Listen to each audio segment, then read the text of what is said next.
explosive signal.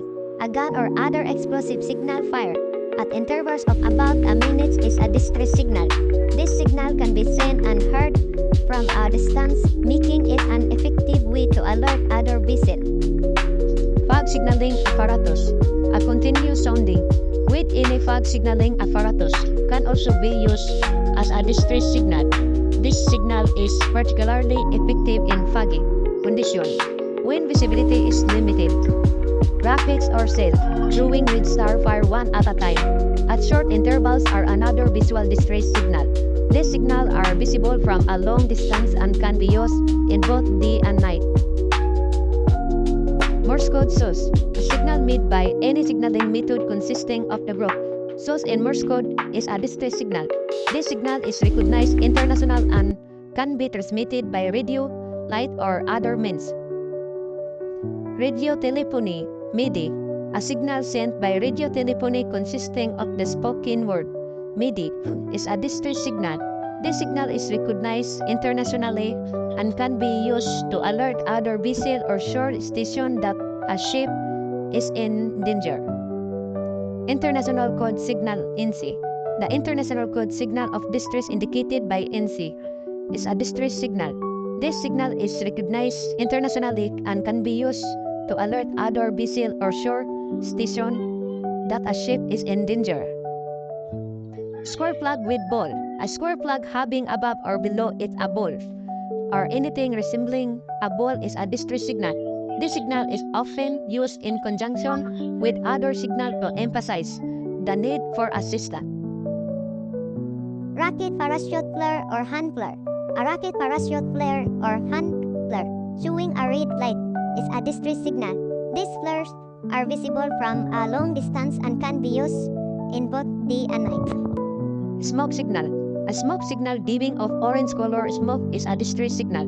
This signal is visible from a long distance and can be used in both day and night. Arms outstretched.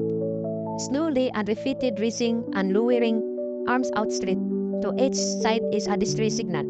This signal is often used in conjunction with other signals to emphasize the need for assistance. Digital selective calling (DSC), a distress alert by means of digital selective calling (DSC) transmitted of VHF channel 70 or MFHF frequency is a distress signal. This signal is recognized internationally and can be used to alert other vessel or shore station that a ship is in danger. Emergency position indicating radio beacons (EFIRBs). Signal transmitted by emergency position indicating radio beacons are distress signal. These beacons automatically transmit a distress signal when activated, allowing search and rescue team to locate the vessel in distress. Survival craft radar transponders source approved signal transmitted by radio communication system, including survival craft radar transponders, are distress signal. These transponders are used by survival craft to alert search and rescue team to their locations. Orange color canvas, a face of orange canvas with a specific symbol like a black square and circle, make a vessel easily identifiable from the air.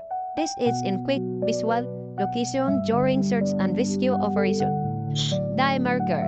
A dye marker releases a brightly colored dye into the water, creating a highly visible patch that can be spotted from the air or sea, greatly assisting rescuers in pinpointing a vessel location. Receiving signals. Vessel and shore stations are required to monitor for distress signals. When a distress signal is received, the receiving vessel or station must take immediate action to assist the vessel in distress. This may include contacting the Coast Guard or other search and rescue authorities, changing course to assist the vessel, or providing other assistance.